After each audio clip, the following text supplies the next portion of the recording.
रात का पहर था और पूरा परिवार उस अनजानी कदमों की आहट को सुन रहा था। पर जैसे ही वह कदमों की आहट उनके सामने आई, उन सब के होश उड़ गए। उन्होंने देखा उनकी 10 साल पहले खोई बेटी सिदरा अब वापस आ गई है।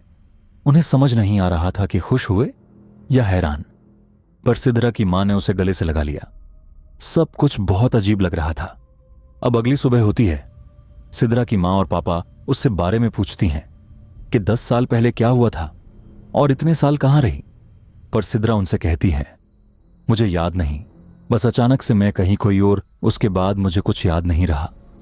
खैर, एक मां और बाप के लिए बहुत खुशी की बात थी कि उनकी बेटी उन्हें वापस मिल गई। पर वे एक अनहोनी से अनजान थे। कुछ दिन बीत गए, सब खुश थे। पर एक दिन सिदरा की शादी के लिए बात चली तो सिदरा का बर्ताव अचानक बदल सा गया। जब उन्होंने ध्यान से देखा तो उनके रोंगटे खड़े हो गए। सिदरा का चेहरा बिल्कुल सफेद हो चुका था, जैसे कोई मुर्दा हो। उसकी आंखों के नीचे गहरे काले घेरे थे और उसकी मुस्कान वो अजीब थी। गांव के लोग हैरान थे। कोई 10 साल तक कहां गायब रह सकता है और अचानक कैसे वापस आ सकता है। मगर असली डर तब शुरू हुआ जब लोगों ने महसूस किया कि वो अब पहले जैसी नहीं रही। सिदरा की वापसी के बाद कॉलोनी में अजीब घटनाएं होने लगीं। जब भी वो किसी के घर जाती, वहां कोई बीमार हो जाता। उसकी परछाई कभी कभी उल्टी दिशा में चलती दिखती। आईने में उसका अक्स हमेशा मुस्कुराता था, जबकि असली सिदरा एकदम गंभीर खड़ी होती। उसकी आवाज कभी कभी किसी और की तरह लगती, एक अजनबी और डरावनी आवाज।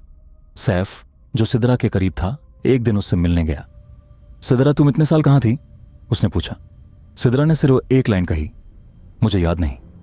मगर सैफ को लगा कि वो झूठ बोल रही थी। सैफ ने सिदरा की सच्चाई जानने के लिए मकान नंबर 17 के पीछे खुदाई करने की सोची। जब उसने जमीन खोदी तो उसे एक पुराना टूटा हुआ आईना मिला और उस आईने में उसने कुछ ऐसा देखा कि उसकी सांसें रुक गईं। आईने में सिदरा कैद थी। वो रो रही थी, मदद के लिए हाथ बढ़ा रही थी। तो फिर जो गांव में घूम रही थी वो कौन थी? सैफ को समझ में आ गया कि सिदरा की आत्मा उस आईने में फंसी हुई है और जो लड़की वापस आई है वो कोई और ही है, कोई अंधेरे की ताकत। सैफ ने ये बात सिदरा के घर वालों को बताई और उन्होंने मौलवी साहब को बुलाया। जब मौलवी साहब आए, उन्होंने जैसे ही कुरान की आयतें पढ़नी शुरू की, सायरा जोर जोर से चीखने लगी, ये आयतें मुझे जलाती हैं, बंद करो इन्हें। सिदरा की मां रोने लगी, या अल्लाह, ये मेरी बेटी को क्या हो गया है? मौलवी साहब ने कहा, यह सिदरा नहीं है, इसकी रूह कहीं और है, इस पर किसी जिन्न का साया है। जैसे ही मौलवी साहब ने जोर से औजू बिल्लाहि मिन अश-शैतानिर राजीम पढ़ा, सिदरा जमीन पर गिर पड़ी और बेहोश हो गई। उसी रात सैफ आईने को तोड़ने के लिए वहां गया, मगर जब उसने हथौड़ा उठाया तभी सिदरा वहां आ गई।